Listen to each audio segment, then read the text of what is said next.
Mohanlal B Unnikrishnan കൂട്ടുകെട്ടിൽ പുറത്തിറങ്ങുന്ന വില്ലന്റെ teaser ഉടൻ തന്നെ പുറത്തിറക്കുമെന്ന് സംവിധായകൻ ബി ഉണ്ണികൃഷ്ണൻ അറിയിച്ചു. ആരാധകർ ഏറെ പ്രതീക്ഷയോടെ കാത്തിരിക്കുന്ന ചിത്രമാണിത്. 4Kയിലും 2Kയിലും 1 മിനിറ്റ് ദൈർഘ്യമുള്ള ടീസറാണ് പുറത്തിറങ്ങുന്നത്. മോഹൻലാലിന്റെ കഥാപാത്രത്തിന്റെ സ്വഭാവം ഉൾപ്പെടെയുള്ള ടീസർ ആരാധകരെ കോരിത്തരിപ്പിക്കുമെന്നാണ് അണിയർ പ്രവർത്തകർ പറയുന്നത്. സിനിമ പോലെ തന്നെ നിഗൂഢത നിലനിർത്തിക്കൊണ്ടുള്ള ടീസറാണ് പുറത്തിറങ്ങുന്നത്. പൂർണ്ണമായും 8Kയിൽ ചിത്രീകരിക്കുന്ന ആദ്യ ഇന്ത്യൻ ചിത്രമെന്ന റെക്കോർഡ് വില്ലന് സ്വന്തം.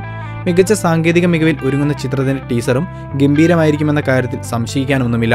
വിണ്ണി താണ്ടി വരുവായ നൻപൻ തുടങ്ങിയ സിനിമകൾക്ക് ക്യാമറ ചലിപ്പിച്ച മനോജ് പരഹംസിയാണ് ചിത്രത്തിന്റെ ഛായാഗ്രാഹകൻ. സോൾട്ട് ആൻഡ് പെപ്പർ ലുക്കിൽ മോഹൻലാൽ പ്രത്യക്ഷപ്പെടുന്ന ചിത്രത്തിന്റെ tag line good is bad എന്നാണ്.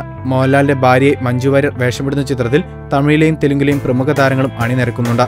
നീണ്ട ഇടവേളയ്ക്ക് ശേഷം സിനിമയിൽ സജീവമായ മഞ്ജു വാര്യർ ചിത്രത്തിൽ മോഹൻലാലിന്റെ ഭാര്യയായാണ് വേഷമിടുന്നത്. കൂടുതൽ ഗോസിപ്പുകൾക്കായി ഈ ചാനൽ സബ്സ്ക്രൈബ് ചെയ്യൂ. ഗോസിപ്പ് ബസാർ.